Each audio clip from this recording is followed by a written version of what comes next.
But That's all I was asking for. back to Seuss Landing, I'm really excited that we all got to experience Cat in the Hat together because it featured Thing 1 and Thing 2, which is what we generally refer to Angela and Leslie as 1 and 2. And in that ride, if you haven't been, it's your classic dark ride. It's got a little bit of a spinning element to it, but it's the Cat in the Hat shows up on a rainy day, and Thing 1 and Thing 2 just come through and wreck shop throughout the ride, which pretty much sums up pretty much every trip I've ever had to Orlando. Yeah, just in a ride form. Basically. So another exciting first, what was our very, very first ride when we got to Cabana Bay and checked in just so we could get our cards. And the next time I pause my camera, I have them, I'll grab them and I'll show you guys and we'll tell you how early entry works in the morning. But we were able to get our room keys to head straight over. Cabana Bay has a bus that literally shows up every 5 minutes. The Cabana Bay bus was so much better than a Disney bus. And it drops you off, and then once you check in at the hotel, they take your temperature, they give you a wristband, so you don't have to have your temperature checked anywhere else. Like, you're good to go. You're kind of fast tracked right in through the scanners and everything. So with early entry, we got to cut through all 20 people that were just standing around waiting to get in the parks that morning because nobody was there. And our first ever ride at Universal was The Incredible Hulk. And what did y'all think about that? Well, I'm not a huge roller coaster person, so I was kind of nervous about it. But I mean, obviously, I think after riding it, I really liked it. When you look at it, it could seem kind of intimidating, but I think the launch element, instead of having a lift hill where you're just waiting until you die or something, but I think that helped kind of make it a better experience for me. What do you think, Angela? Yeah, so I love all roller coasters. I'm like a thrill ride. Like, I don't care what it is. Drop me, like, harness me into something and throw me off something. Like, I really don't care. I will ride anything. In fairness, she saw one of them slingshot things from our window at Cabana Bay over on iDrive, and I think had it been a different situation, we would have been in an Uber heading to iDrive that night. Yeah, I'll do all that stuff. Like, none of that stuff like really scares me. But I will say I'm starting to get to an age where like some roller coasters just like hurt me. Like, so Hulk, I mean, it was great. It was a great coaster. The turns were great, but there were a couple of sections where like the G-force was like pressing down on my brain, and literally I thought my cranium was going to crack. So when I'm that uncomfortable, I can't fucking do it anymore. The first time I rode it, because I actually did ride it twice. The first time I rode it, I thought it was because I was dehydrated, which is a discussion we need to have about Disney and like and masks. Let me drink a bottle of water. So I thought I was dehydrated the first time, but then I was like well hydrated the second time, and it still just like hurt my brain. So I won't be riding Hulk again, but not because it was a scary coaster, but just because, man, I'm old, and it was hurting my head. I felt that, like I said, on Rip Ride Rocket, I got off and my brain was sloshed. I was just like, I've ridden this a dozen times. It's never affected me. I'm like, why do I feel like my brain just went scramble? I think it's because you and I were sitting in the very front row. Yeah. And that one, that did not bother me as much because we rode that the second day towards the end, right before we all took off. That one did not bother me, but that Hulk really legit screwed me up. So no more Hulk for me. But it is a great coaster. So if you're young and stuff doesn't hurt your brain, ride it. It's great. So quick around the horn. Let's do favorite ride that's not Hagrid's and least favorite ride at Universal. And Ryan, I'll go with you first. Well, favorite outside of Hagrid's, I'd probably either, I know it's kind of a Hulk or Forbidden Journey, I think. Least favorite, I don't know. That's kind of, I don't think there was anything I really hated. Obviously, there's some things that aren't as, I don't know, great as others. I thought the Cat in the Hat ride was could have like used a refurb or something. It looked a little worn out, I think. So I think maybe that, maybe if they freshen that up, it would be better. But I was kind of a little disappointed in that one. Angela? So I'm just going to say, like, Hulk was not my, I probably won't do that one again just because of the physical discomfort. And other than Hagrid's, I really don't know. I did like the other Harry Potter one, the other roller coaster. Is that what? The indoor one. The bake one, yeah. Escape from Green Gods. Yeah, I did like that one only because of the movement of like the car that you were in. And at one point you were like on your back. Like I did like that. I thought it was neat because of the effects. And then I will say, just like as a whole, like at some point I did kind of get burned out on any of the screen or projection rides. Like there was a point where I was kind of like, okay, I'm done with these. But yeah, that's a very fair complaint about Universal. So like my least favorite is probably going to be The Simpsons, because also I remember when it was Back to the Future, which was a way superior ride anyway, but that screen, like I don't do good with the simulators and stuff like that. I think as I'm getting older, maybe I just need better glasses or whatever. But that one just gave me exploding head. My other least favorite, and it's usually one of my favorites, but this time my effing red button wasn't working, and this asshole beat me to it, was Men in Black. Screw Teets. It's my game to win. He beat the Toy Story Midway Mania before, or Buzz Lightyear, or some other crap. Both. At every game, except the games I had for dinosaur games, Yeah. Exactly. I don't like having to play games on the ride. Like, I just want to ride the ride. And every time I'm on that Toy Story thing, I'm convinced that I have 75 million points. And I look down and it's like, you have 13.25 points. And I'm like, what the fuck am I doing on the ride the whole time? You're like 12%. Like, I want, Oh, and hey, like, I do want to say Universal, I want to give a little shout out to that ET ride. That was adorable. And as somebody who was born in 1979, like that ride, even the queue, and like kind of on point with Ryan's thing about theming. I love rides where the queue is like very engaging or very much like on point. And I think ET, it's the most basic, simplistic idea as far as setting up a queue. It's some props and lighting, and that's all that it is. And yet it takes you and transports you right into that forest. So I'm going to give a shout out to ET. It's adorable. So the cool thing about that was back in the day when Universal first opened, so if you go past ET at Universal, to the left, you've got the animal actors stage. And then behind that, you've got two kids play areas. One is Fievel's Playground that has a water slide. And behind that is Curious George Goes to Town, which has it's like a splash park on steroids with like a ball pit and stuff like that. So before all of that stuff was there, ET was basically your gateway into a walking tour area where they had like the Bates Motel set up and just like kind of movie facades that you could see that led you to, I believe it's now the Hard Rock Hotel, but that used to actually be a Hard Rock restaurant that when you would fly into Orlando would look like a big ass guitar from the sky. It had like the stairs up were like the neck of the guitar and everything. So that was, I love that they've kept ET the way that it is and kept it honest to what the original concept of Universal was, which is like you're living the movies. So when you walk through the forest, you can still see the lighting and things like you're on a soundstage where they're filming the movie. And I think that's the coolest thing. So for as much as I love Universal, with all these things they're building, and I get it's ride the movies and you want to be immersive. I also wish they would kind of throw back a little bit to some of that aspect. Just kind of, go back to the roots a little bit. But yeah, ET is awesome. I love that they've pretty much left it unchanged.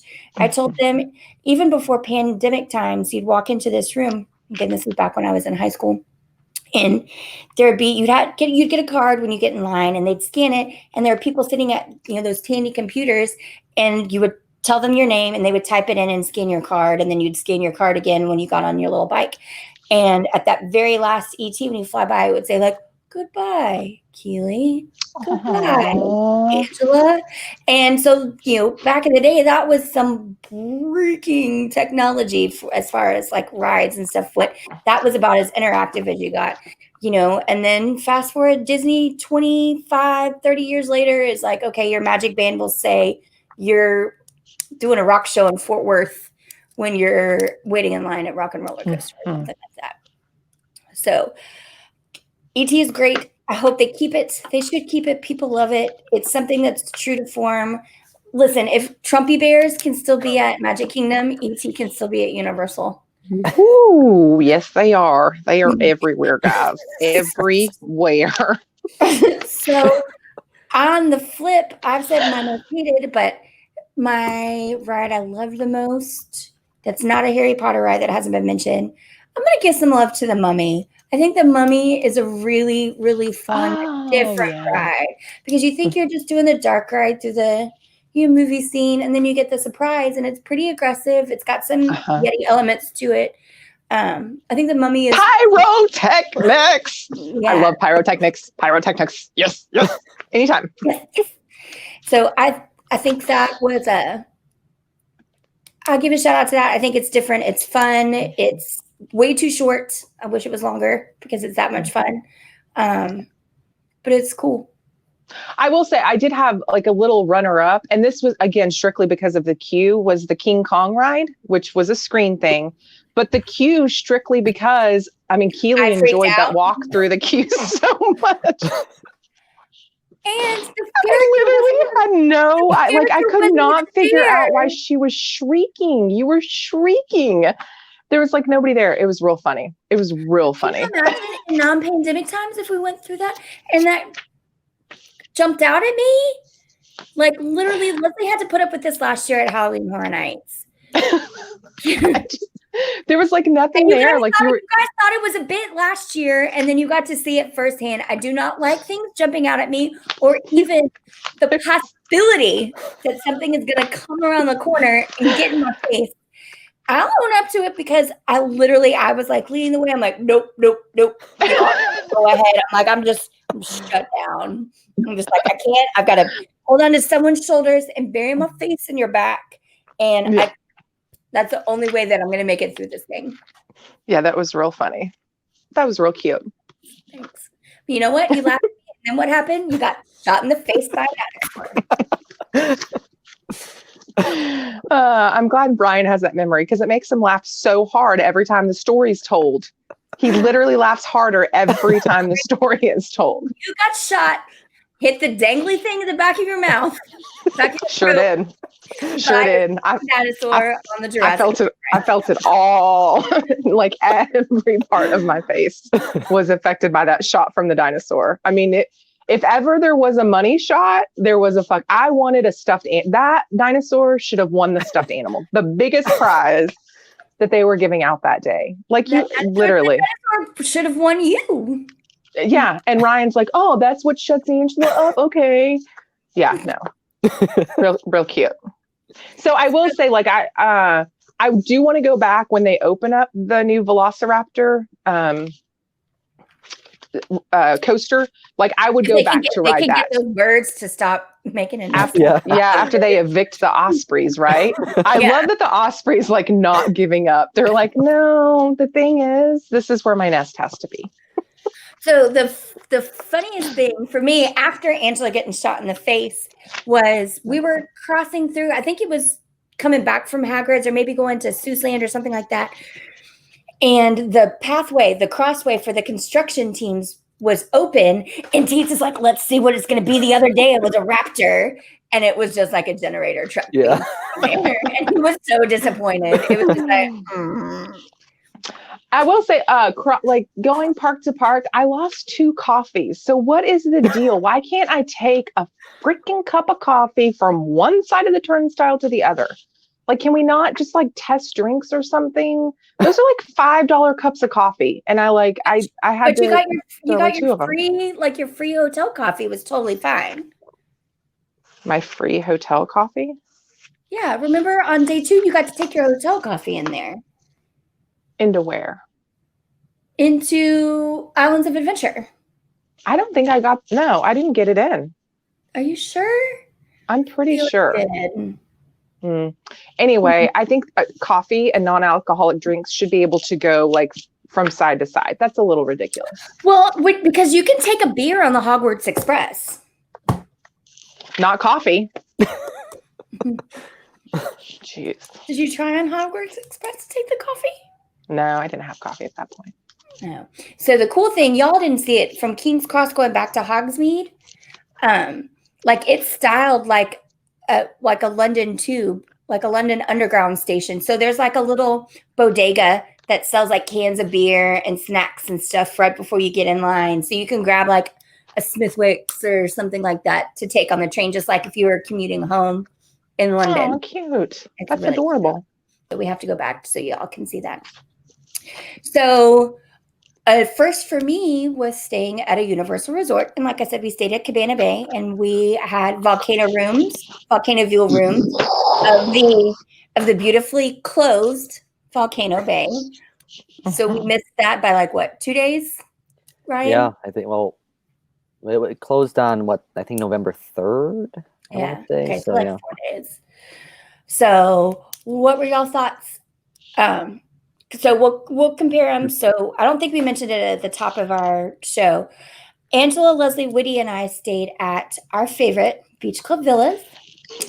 And new to him, Ryan stayed at Animal Kingdom Lodge in the DVC Villas at Jumbo House.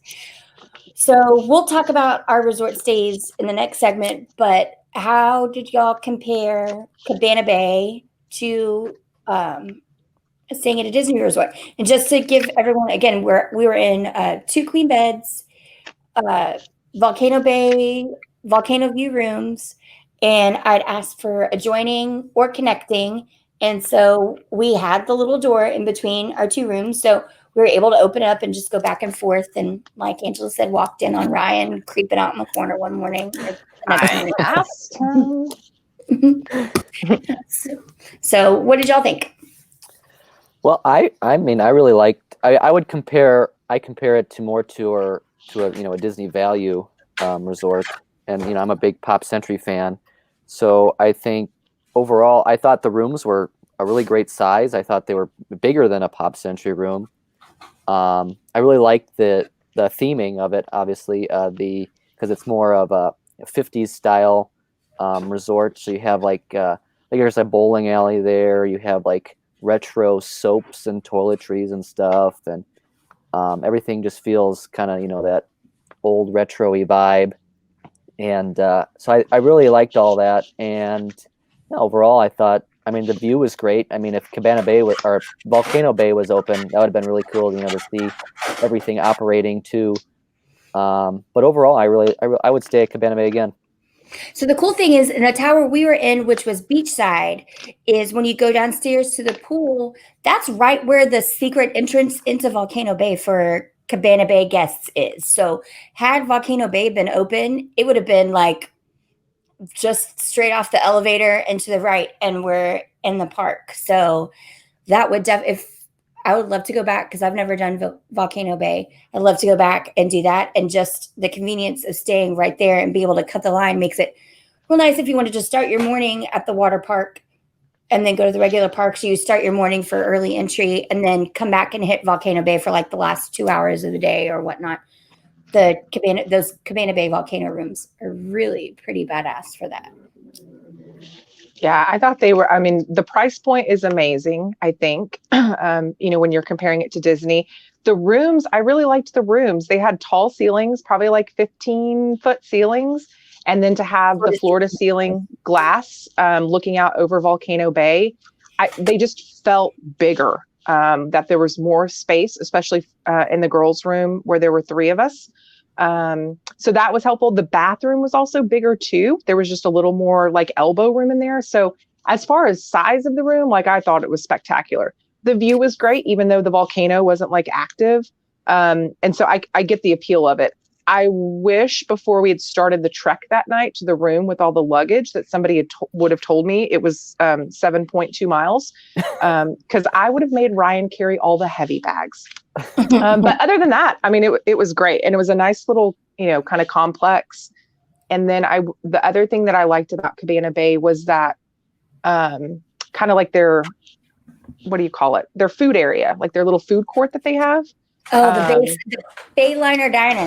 Yeah. Yes, that was amazing. And I don't know if it's just because we were so exhausted Monday night, but like that grilled cheese was slapping from there. It was amazing. They just had good food. It was good, in from the park, grub and dine. Turkey sandwich and a floss bag of Doritos, and my night was made with that. Mm-hmm. Yeah, that was really cool to have that because it was open later. And so you didn't feel like you were getting hosed when it came to food. So I did like it. I liked and I liked the hotel too. The Disney magic is not there though. Like we knew that from the moment we check in, right? Like employees are for the most part nice and they want to be helpful, but it is by no means that Disney cast member magic. So yeah. And so to touch on something Angela mentioned, so we stayed at Cabana Bay in Volcano view rooms that I booked with annual pass holder discount, which with taxes came to $114 a night. So for those of y'all planning and considering at home, I believe rack was, what did you originally book it at, Ryan? $153 a night? Yeah, I think with tax it was closer to 170 something. Yeah. Okay. So yeah, so even and that was for the Volcano Bay room or Volcano View room. So if you just want a standard, which is in the motel side that has doors that open out, with an annual pass holder rate, I was looking at like $89 a night plus tax. And so the difference really at Cabana Bay for people who are maybe thinking about staying at a Universal resort for the first time is the Volcano View rooms and the suites are the only ones that have interior room doors. Mm-hmm. Everything else has a motel exterior door, which is exactly like what you're used to staying at a value or a moderate at Disney. So the big, like I know Ryan compared it to a value.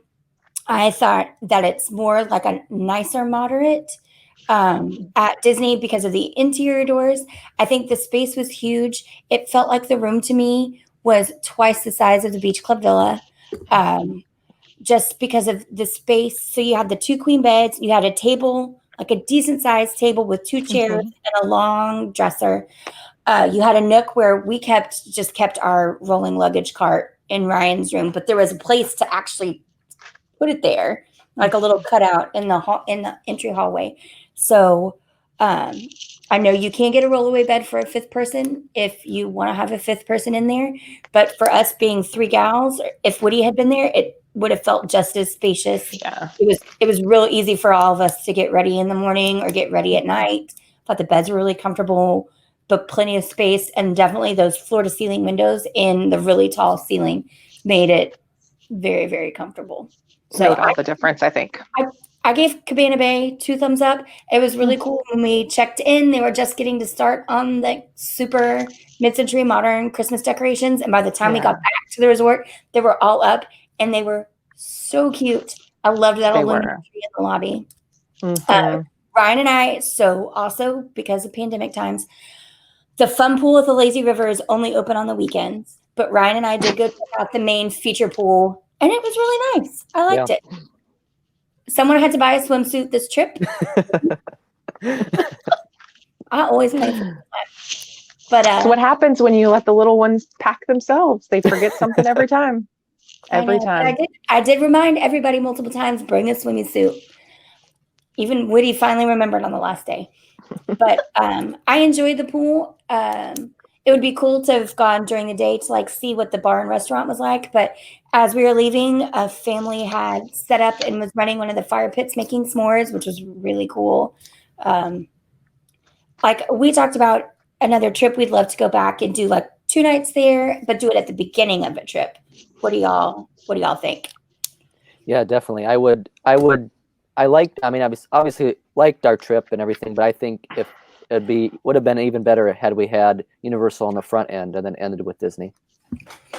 Yeah, I want to end with that Disney magic. Universal Studios is way too close to reality.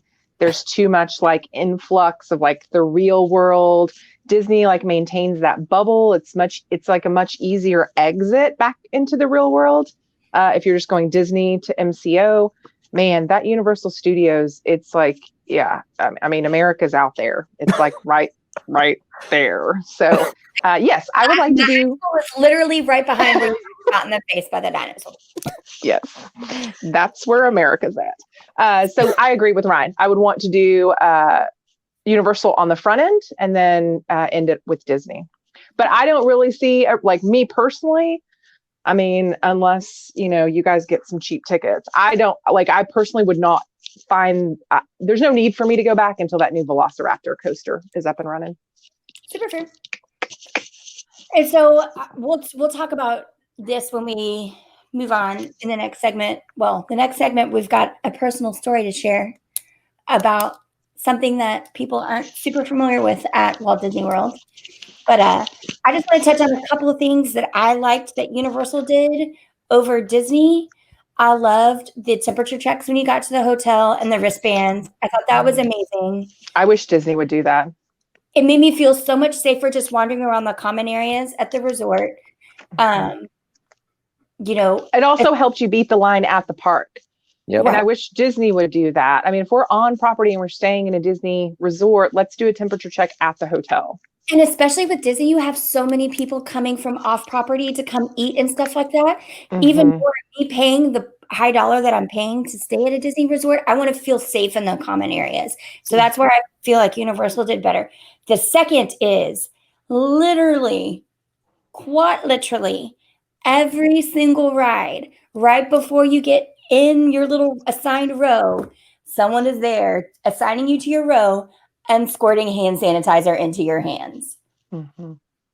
And so we saw plenty of cleaning cycles, but that was, again, I don't understand why Disney is not doing that. They have people assigning you to rows, and it's just so easy, just pump the hand sanitizer into everyone's hands. So I felt way more safe on a ride at Universal than I did at Disney for that reason. So I give them 2 thumbs up on that. I thought masks were pretty okay.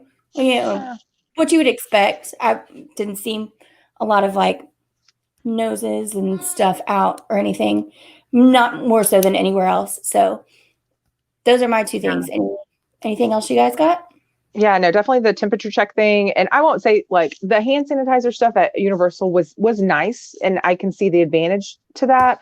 But as far as feeling safer on rides at Universal, I'm going to say no, but that's only because I don't have the habit of like licking my hands after riding a ride.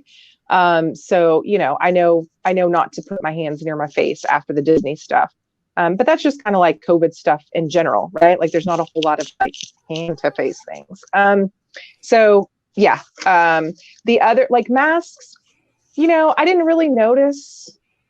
And I think that's just kind of our personalities though. Like we knew our group was safe and there weren't a whole lot of people that I felt like were encroaching on personal space. There were a couple of times in lines where, people weren't using the social distancing marker, but I think most of the time it's just because they weren't paying attention. They were on their phone. They were talking to their group.